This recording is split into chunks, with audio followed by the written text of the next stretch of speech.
தனக்கு தொழில் ரீதியாக வரும் பிரச்சனைகளுக்கு பின்னால் இருப்பது யார் என்பதை தெரிந்து கொள்வதற்கு சர்வா நிக்கிலை தேடி வந்திருந்தான். அவனோ அடியாட்களை வைத்து சர்வாவை அடிக்க பார்த்து அதில் தோல்வியடைந்து இப்போது சர்வாவிற்கு பயந்து நடுங்கிக் கொண்டு இருக்க, ஒழுங்கா உண்மையை சொல்லிடு என்று அவனை நெருங்கினான் சர்வா.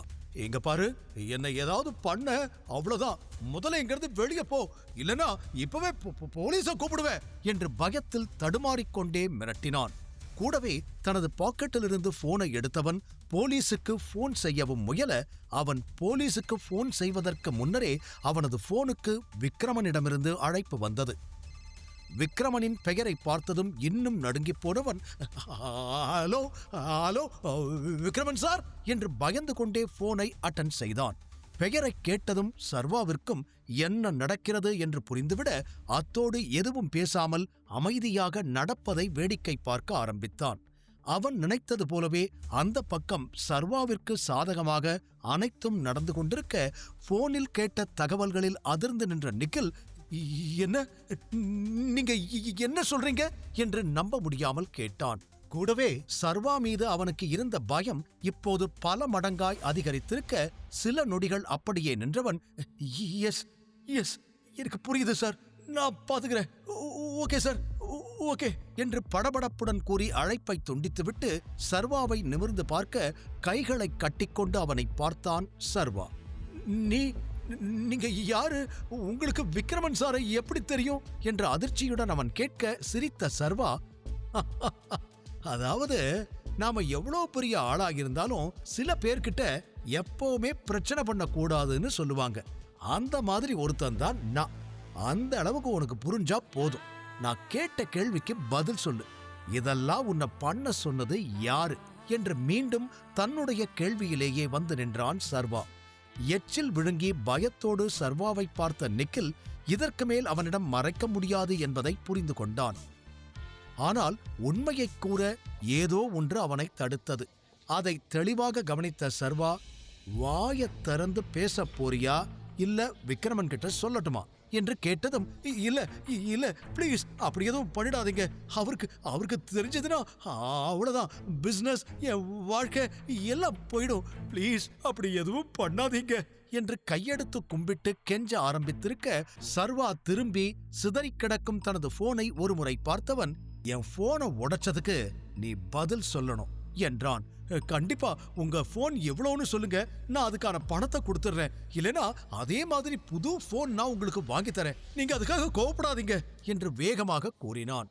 சர்வாவிற்கு போனை பற்றி பேசி எப்படியாவது தன்னை திசை திருப்ப முயல்கிறான் என்பது புரிய, போன்லாம் இருக்கட்டும், முதல்ல உனக்கு பின்னாடி இருக்கிறது யாருன்னு சொல்லு, இன்னொரு தடவை நான் கேட்க மாட்டேன், பேரை சொல்ல போறியா இல்லையா என்று இந்த முறை சர்வா கத்திவிட, பெருமூச்சோடு சர்வாவை பார்த்த நிக்கில், பிரவீன் என்றான். அதை கேட்டதும் சர்வாவின் கண்கள் ஆச்சரியத்தில் விரிந்தது. இவனா இருக்குமா அவனா இருக்குமா என்று என்னென்னமோ யோசித்த சர்வா கனவிலும் பிரவீனுக்கும் இதற்கும் சம்பந்தம் இருக்கும் என்று நினைத்திருக்கவே இல்லை. தன்னை அவமானப்படுத்துவான், வேதிகா முன்னிலையில் அவனை பெரிதாக காட்டிக்கொள்வான் என்று மட்டும்தான் பிரவீனை பற்றி நினைத்திருந்தான். தேடி வந்து தனக்கு பிசினஸ் பிரச்சனைகள் எல்லாம் கொடுப்பான் என்பது சர்வா யோசிக்காத ஒன்று. இருந்தும் விஷயத்தை ஓரளவுக்கு புரிந்து கொண்ட சர்வா, குட், இப்ப நீ என்ன பண்ற, உடனே அவனுக்கு போன் பண்ணி இந்த பிளானை இதுக்கு மேல உன்னால கண்டினியூ பண்ண முடியாதுன்னு சொல்ற என்று சர்வா சொல்ல, சரி சரி, ஆனா நீங்க விக்ரமன் சார் கிட்ட தயவு செஞ்சு என்ன விட்டுட சொல்லுங்க, இந்த ஒரே ஒரு தடவை என்ன மன்னிக்க சொல்லுங்க, அவர் என் பிசினஸவே ஒண்ணு இல்லாம ஆக்கிடுவேன்னு மிரட்டுறாரு, பிளீஸ் என்று அவன் கெஞ்ச, அவனை பார்த்த சர்வா, இதெல்லாம் அவர் உங்ககிட்ட போன்ல சொன்னாரா என்று கேட்க, உடனே ஆமாம் என்று தலையாட்டினான். சரி, அதை நான் பாத்துக்கிறேன் என்று கூறிய சர்வா உடைந்து கிடக்கும் தனது போனை கையில் எடுத்து பார்த்தான்.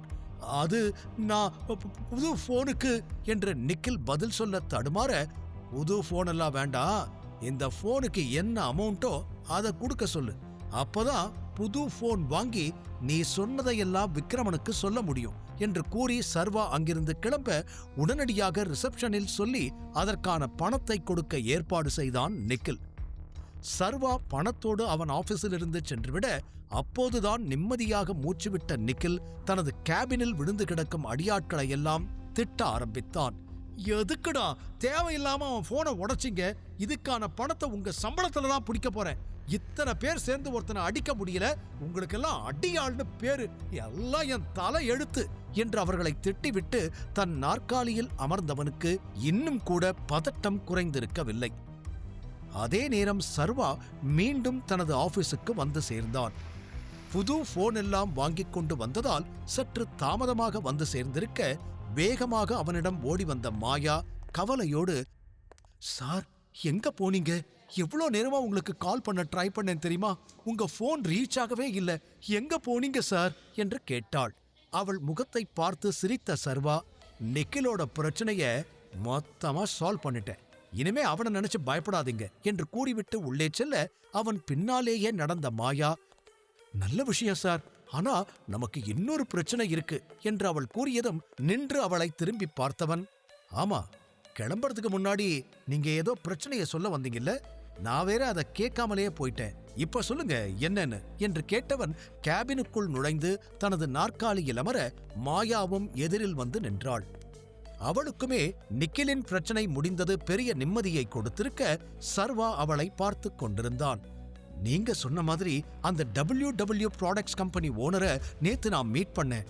அங்க என்று பாதியோடு அவள் நிறுத்த, என்ன நடந்துச்சு அங்க, அவங்க என்ன சொன்னாங்க என்று கேட்டான். நம்ம கம்பெனி CEO கிட்ட உடனே பேசி ஆகணும்னு சொல்றாங்க, உங்களை வேலையை விட்டு அனுப்பிட்டுதான் மீதி பணத்தை கொடுப்பேன்னு மிரட்டுறாங்க என்று அவள் கூறியதும் சில நொடிகளிலேயே சர்வாவிற்கு விஷயம் புரிந்துவிட்டது. நிக்கிலும் இதே கோரிக்கையை தானே முன்வைத்தான். அப்படி என்றால் இதிலும் பிரவீனுடைய தலையீடு இருக்கிறது என்பது தெள்ளத் தெளிவாக புரிய மாயாவை பார்த்த சர்வா, அப்படின்னா கம்பெனியிலிருந்து என்ன வெளியில அனுப்பாம அவங்க நமக்கு பேலன்ஸ் அமௌண்ட் செட்டில் பண்ண மாட்டாங்க, ரைட் என்று கேட்க ஆமாம் என்பது போல் தலையாட்டிய மாயா, இப்போ என்ன பண்றது சார் என்று அவனிடம் கேட்க கைகளை நீட்டி சோம்பல் முறித்துக்கொண்டே அவளை பார்த்தவன், CEO கிட்ட அவங்க பேசணும்னு சொன்னா அதுக்கு அரேஞ்ச் பண்ணுங்க, அவங்க பேசட்டும் என்று வெகு சாதாரணமாக கூறினான். அதை கேட்டதும் மாயாதான் மொத்தமாக அதிர்ந்து போனாள். சார் அத நாம பண்ண முடியாது, நீங்க என்ன பேசுறீங்கன்னு தெரிஞ்சுதான் பேசிக்கிட்டு இருக்கீங்களா? இந்த கம்பெனி டைகருக்கு சொந்தம்னு நாம எங்கேயுமே சொல்லக்கூடாதுன்னு உங்களுக்கு தெரியாதா என்று அவள் அடுத்தடுத்து கேள்வி கேட்டுக்கொண்டே போக மிகவும் நிதானமாக அவளை பார்த்தவன், ரிலாக்ஸ் மாயா, நான் என்ன பண்றேன்னு எனக்கு தெரியும் என்று கூறினான். இல்ல சார், ஒருவேளை இந்த விஷயம் டைகருக்கு தெரிஞ்சதுன்னா நம்ம எல்லாரையும் வேலையை விட்டு அனுப்பிடுவாரு என்று பயந்தபடி கூறினாள். அதை கேட்டு சர்வாவிற்கு சிரிப்புதான் வந்தது. அவரால உங்க எல்லாரையும் வேணா வேலையை விட்டு அனுப்ப முடியும், ஆனா என்ன அனுப்ப முடியாது என்று அவன் பட்டென கூறிவிட அந்த வார்த்தைகளில் இன்னும் குழம்பி போனாள் மாயா. சர்வா எந்த அர்த்தத்தில் இதெல்லாம் சொல்கிறான் என்பது அவளுக்கு புரியவில்லை. என்னதான் அவன் பெரிய ஆள் என்று அவள் நினைத்திருந்தாலும் அதற்காக டைகருக்கு நிகராக அவனால் என்ன வேண்டுமானாலும் செய்ய முடியும் என அவளால் நம்ப முடியவில்லை. அவளை பொறுத்தவரை டைகருக்கு இந்த விஷயம் தெரிந்தாலோ இல்லை இதில் டைகர் தலையிட்டாலோ இந்த கம்பெனியே அழிந்துவிடும், இங்கிருக்கும் அனைவருக்கும் வேலை போய்விடும். அதனாலேயே அதிகமாக பயந்தாள். இங்கு சர்வா மாயா மாறி மாறி பிரச்சனைகளை பற்றி பேசிக் கொண்டிருக்க இன்னொரு புறம் வேதிகாவும் சித்ராவும் வேதிகாவின் ஆபீஸ் ரூமில் அமர்ந்து ஜூஸ் குடித்துக் கொண்டிருந்தனர். அப்போது சத்தமாக சிரித்த சித்ரா,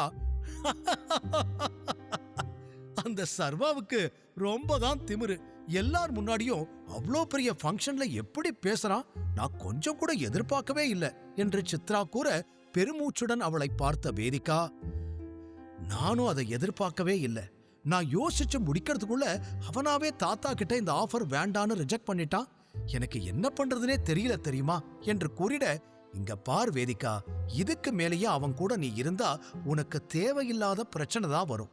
இன்னும் எவ்வளோ நாளைக்கு நீ பொறுமையா இருக்க போற? எல்லாத்தையும் விட்டுடு. அன்னைக்கு நைட் எப்படி உன் ரூம்ல ஸ்டே பண்ணா? அவனை விட்டு விலகி இரு, இல்லனா உன் வாழ்க்கையே நாசமா போயிடும். நீ டிவோர்ஸ் டிலே பண்ண உனக்கு தான் பிரச்சனை அதிகமாகும், பாத்துக்கோ என்று வேதிகாவிற்கு அறிவுரைகளை சொல்ல ஜூஸை குடிக்காமல் அதையே பார்த்து கொண்டிருந்த வேதிகாவின் எண்ணங்கள் எங்கோ பயணித்துக் கொண்டிருந்தது.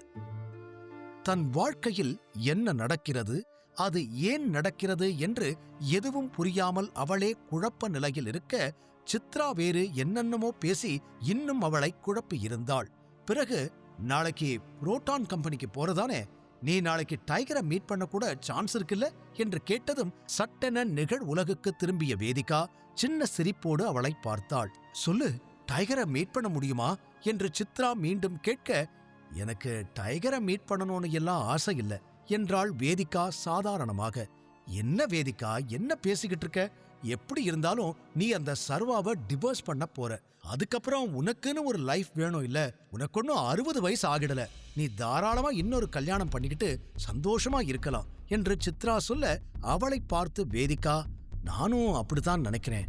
நீ சொல்ற மாதிரி அவனை விட்டு பிரிஞ்சா நான் பிரவீனை தான் கல்யாணம் பண்ண வேண்டியிருக்கும். ஆனா பிரவீன் மேலேயும் எனக்கு பெருசா இன்ட்ரெஸ்ட் இல்ல என்று வேதிகா யோசனையுடன் கூற, சரி பிரவீனை விடு, உனக்கு ஒருவேளை டைகரை பிடிக்க கூட வாய்ப்பு இருக்கு. ஒருவேளை டைகருக்கும் உன்னை பிடிச்சு போச்சுன்னா உன் வாழ்க்கையில இருக்கிற எல்லா பிரச்சனையும் சரியா போயிடும். பிரவீனை நினைச்சு கூட நீ பயப்பட தேவையில்லை. உன் வாழ்க்கை எப்படி இருக்கும் தெரியுமா என்று சித்ரா கனவு கோட்டைகள் கட்ட, இப்ப எதுக்கு இதெல்லாம் பேசிக்கிட்டு இருக்க? எனக்கு அதுலெல்லாம் இன்ட்ரெஸ்ட் இல்ல என்றாள் வேதிகா சலிப்புடன். பிறகு சித்ராவை சந்தேகத்தோடு பார்த்தவள், நீ எதுக்கு விடாம எப்ப பாரு டைகர் பத்தியே பேசிக்கிட்டு இருக்க? நீ இந்தியா வந்ததே டைகரை பார்க்கறதுக்கு தானா? இதுக்கு முன்னாடி டைகரை பார்த்திருக்கியா என்று இப்போது வேதிகா கேள்விகள் கேட்க, தன் கையில் இருந்த கிளாஸை கீழே வைத்துவிட்டு ஜன்னல் அருகே சென்ற சித்ரா, உனக்கு டைகரை பத்தி தெரியாது. அவர் ரொம்ப சீக்ரெட்டான ஆள். ஆனா நான் டான் ஆதிசேஷனை நிறைய முறை பார்த்திருக்கேன். டைகரை பார்க்கத்தான் வாய்ப்பு கிடைக்கல. டைகர் எப்படி இருப்பார்னு கூட யாருக்குமே தெரியாது. ஆனா கண்டிப்பா அவர் அழகாத்தான் இருப்பார்னு எனக்கு தோணுது. இந்த மாதிரி பவர்ஃபுல்லான ஆட்கள் எல்லாருமே எப்பவும் ஹேண்ட்ஸம்மா தான் இருப்பாங்க என்று கதைகளில் படித்ததை வைத்து அவள் கூற, வேதிகாவால் சிரிப்பை அடக்க முடியவில்லை. சத்தமாக சிரித்தவள், யாருக்கு தெரியும், நீதான் என்னென்னமோ சொல்லிக்கிட்டு இருக்க என்று சொல்லி முடிப்பதற்குள் கதவை திறந்து கொண்டு உள்ளே எட்டி பார்த்த தீரஜ், நாளைக்கு மீட்டிங் இருக்குன்னு கேள்விப்பட்டேன், ஏதாவது ஹெல்ப் வேணும்னா சொல்லு என்று கூறினான். அதை கேட்டதும் எரிச்சல் அடைந்த வேதிகா, எனக்கு எந்த ஹெல்ப்பும் தேவையில்லை என்று அவன் முகத்தில் அடித்தது போல கூறிவிட, என்னமோ தங்கச்சின்னு நினைச்சு ஹெல்ப் பண்ணலான்னு வந்தேன், ஓவராதான் பண்ற என்றான். முகத்தை சுழித்துக் கொண்டு, உன்கிட்ட இருந்து எனக்கு எந்த ஹெல்ப்பும் தேவையில்லை. இந்த ப்ராஜெக்ட் என்னோடது. உனக்கும் இதுக்கும் எந்த சம்பந்தமும் இல்லை என்று வேதிகா வேண்டுமென்றே கூற, பெருமூச்சோடு அவளை பார்த்தவன், ஓகே, இன்னைக்கு உனக்கு ஹெல்ப் தேவைப்படாம இருக்கலாம், ஆனா நாளைக்கு உனக்கு தேவைப்படலாம். இந்த ப்ராஜெக்ட் நம்ம 2 பேரும் சேர்ந்து பண்ற மாதிரி தான் இருக்கும்னு தாத்தா சொன்னது ஞாபகம் இருக்கா என்று அவன் கேட்க, வேதிகா பதிலே சொல்லவில்லை. அதில் எரிச்சல் அடைந்தவன், அப்புறம் உன்னோட வீணா போன புருஷன்கிட்ட என் பர்சனல் விஷயத்துல தலையிட வேண்டான்னு சொல்லு, அப்புறம் சும்மா விட மாட்டேன் என்று மிரட்டிவிட்டு அங்கிருந்து சென்றான்.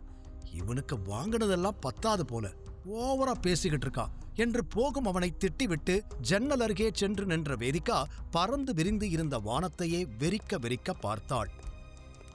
அதே நேரம் வானத்தை பார்த்து கொண்டு தனது ஆபீஸில் நின்ற சர்வா பிரவீனுக்கு எப்படி பதிலடி கொடுப்பது என்பதை சிந்தித்துக் கொண்டிருந்தான். பிரவீனை சர்வா எப்படி பழிவாங்கப் போகிறான்? வேதிகா சர்வாவை விவாகரத்து செய்வாளா? முழு கதையையும் கேட்டு மகிழ பாக்கெட் FM ஆப்பை டவுன்லோட் செய்யுங்கள். லிங்க் டிஸ்கிரிப்ஷனில் கொடுக்கப்பட்டுள்ளது.